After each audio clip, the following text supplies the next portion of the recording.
So hello guys, कैसे हैं आप लोग। फॉर्म्स लैब के ऑफिशियल यूट्यूब चैनल पे आप सबका स्वागत। तो यहाँ पर सेंट्रल संस्कृत यूनिवर्सिटी की तरफ से रिक्रूटमेंट यहाँ रिलीज की गई है, जहाँ पर वेरियस पदों के लिए कैंडिडेट आवेदन कर पाएंगे। तो आइए देखते हैं यहाँ पर पोस्ट डिटेल क्या है। ट्रेड के लिए पोस्ट है जो 7th लेवल के अंतर्गत में है। यहाँ पर टोटल एक पोस्ट दिया गया है जो अनरिजर्व के लिए है। तो यहाँ आपके एज लिमिट रखे गए हैं। अपर एज लिमिट है 40 वर्ष।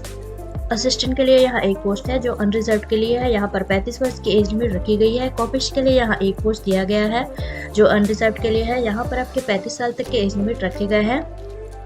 प्रोफेशनल असिस्टेंट के लिए यहाँ 5 पद है, जहाँ अनरिजर्व के लिए 3, ओबीसी के लिए 1, एससी के लिए 1 पद दिया गया। इसके अतिरिक्त पीडब्ल्यूबीडी वालों के लिए एक पोस्ट है। टेक्निकल असिस्टेंट लैब जो शिक्षा शास्त्र के अंतर्गत में दिया गया है। यहाँ पर अनरिजर्व के लिए 1 और ओबीसी के लिए 1 पोस्ट दिया गया है। टोटल 2 पदों पर कैंडिडेट आवेदन कर पाएंगे। तो यहाँ पर आपके अपर एज लिमिट 35 वर्ष रखे गए हैं। टेक्निकल असिस्टेंट लैब जो कंप्यूटर के अंतर्गत में है, वहाँ पर टोटल 5 पोस्ट हैं, जहाँ अनरिजर्व के लिए 4, ओबीसी के लिए 1 पोस्ट दिए गए हैं। इसके अलावा एक्स सर्विसमैन के लिए 1 पोस्ट है और यहाँ पर अपर एज लिमिट 35 वर्ष रखी गई है। स्टेनोग्राफर के लिए टोटल यहाँ पर 8 पोस्ट दिए गए हैं, जहां अनरिजर्व के लिए 4, ओबीसी के लिए 2, एससी के लिए 1, एसटी के लिए 1 पोस्ट दिए गए हैं। इसके अतिरिक्त पीडब्ल्यूबीडी के लिए 1 पोस्ट और एक्स सर्विसमैन के लिए 1 पोस्ट है। यहाँ अपर एज लिमिट 30 वर्ष तक रखी गई है। लोअर डिवीजन क्लर्क के लिए यहाँ पर टोटल 23 पोस्ट दिया गया है, जहाँ अनरिजर्व के लिए 9, ईडब्ल्यूएस के लिए 2, ओबीसी के लिए 8, एससी के लिए 1 और एसटी के लिए 3 पोस्ट है। इसके अतिरिक्त पीडब्ल्यूडी के लिए 1 पोस्ट, एक्स सर्विसमैन के लिए 2 पोस्ट दिया गया है। यहाँ अपर एज लिमिट 30 वर्ष की रखी गई है। लाइब्रेरी अटेंडेंट के लिए यहाँ पर टोटल 1 पोस्ट है जो एससी के लिए रखी गई है। इसके बाद है आपके मल्टीटास्किंग स्टाफ, जहाँ पर टोटल 24 पदों पर कैंडिडेट आवेदन कर पाएंगे। तो यहाँ अनरिजर्व के लिए 8, ईडब्ल्यूएस के लिए 2, ओबीसी के लिए 10, एसटी के लिए 4 पोस्ट दिया गया है। इसके अतिरिक्त पीडब्ल्यूबीडी वालों के लिए 1 पोस्ट और एक्स सर्विसमैन वालों के लिए 2 पोस्ट दिया गया है। यहाँ पर अपर एज लिमिट 30 वर्ष की रखी गई है। तो यहाँ पर आपके एप्लीकेशन स्टार्ट हो गए हैं 8 अक्टूबर 2022 से और लास्ट डेट होंगे 7 नवंबर 2022।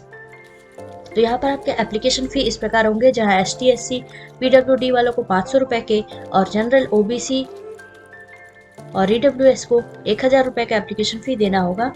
आइए देखते हैं एजुकेशनल क्वालिफिकेशन क्या रखी गई है। तो यहाँ क्यूरेटर के लिए एजुकेशन क्वालिफिकेशन रखी गई है 2nd क्लास आचार्य या फिर एमए होना चाहिए संस्कृत के साथ में, या फिर आपके पास में डिप्लोमा होना चाहिए library and information science, archaeology या म्यूजियोलॉजी के अंतर्गत में। इसके अतिरिक्त यहाँ हिंदी इंग्लिश की आपकी नॉलेज होना चाहिए और साथ में आपके पास एक्सपीरियंस होना चाहिए। असिस्टेंट के लिए यहाँ पर एजुकेशन क्वालिफिकेशन रखी गई है बैचलर डिग्री जो रिकॉग्नाइज यूनिवर्सिटी के साथ में होना चाहिए, और इसके साथ में आपके टाइपिंग स्पीड होना चाहिए 30 वर्ड पर मिनट के, जो कि इंग्लिश में, और इसके अतिरिक्त हिंदी में 25 वर्ड पर मिनट की आपकी टाइपिंग स्पीड होना चाहिए, और इसके साथ में 3 साल के आपके एक्सपीरियंसेस मैंडेटरी है। कॉपिस्ट के लिए यहाँ पर एजुकेशन रखी गई पोस्ट ग्रेजुएशन डिग्री जो संस्कृत में होना चाहिए, इसके साथ में आपके पास नॉलेज होना चाहिए हिंदी और इंग्लिश की। इसके बाद है प्रोफेशनल असिस्टेंट, जहाँ पर पोस्ट ग्रेजुएशन डिग्री होनी चाहिए लाइब्रेरी साइंस के अंतर्गत में, और इसके साथ में आपके एक्सपीरियंसेस मैंडेटरी है। इसके बाद है टेक्निकल असिस्टेंट लैब जो शिक्षा शास्त्र के अंतर्गत में दिया गया है। यहाँ पर आपके पास शिक्षा शास्त्री या फिर बैचलर डिग्री होना चाहिए एजुकेशन के अंतर्गत में, जो रिकॉग्नाइज यूनिवर्सिटी के साथ में होना चाहिए। उसके साथ में 2 साल के आपके एक्सपीरियंसेस मैंडेटरी है।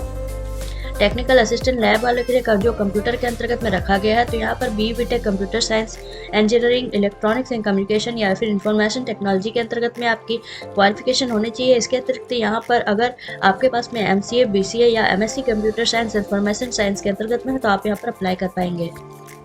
इसके बाद है स्टेनोग्राफर क्वालिफिकेशन रखी गई 12th पास, उसके साथ में आपके स्टेनोग्राफर की सर्टिफिकेट कोर्स होनी चाहिए। इसके बाद है लोअर डिवीजन क्लर्क, तो यहाँ पर आपके 12th क्लास होना चाहिए और इसके साथ में हिंदी इंग्लिश टाइपिंग होना अनिवार्य है और आपको कंप्यूटर का नॉलेज होना चाहिए।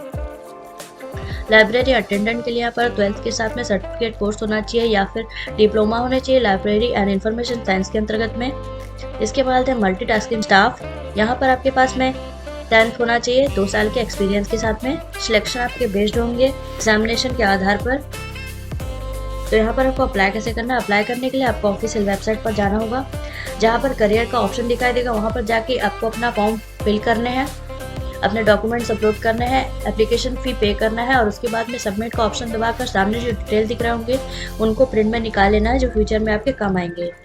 तो जो इंटरेस्टेड कैंडिडेट हैं वो 7 नवंबर 2022 के पहले अपना आवेदन कर सकते हैं। तो अप्लाई करने से पहले इस नोटिफिकेशन को एक बार अच्छे से पढ़ लें। इसका लिंक आपको हमारे डिस्क्रिप्शन बॉक्स में मिल जाएगा। तो फॉर्म्स लैब में बने रहने के लिए, अपडेट रहने के लिए चैनल को लाइक, शेयर और सब्सक्राइब कीजिए, बेल आइकन प्रेस कीजिए ताकि नोटिफिकेशन आपको जल्दी से मिले।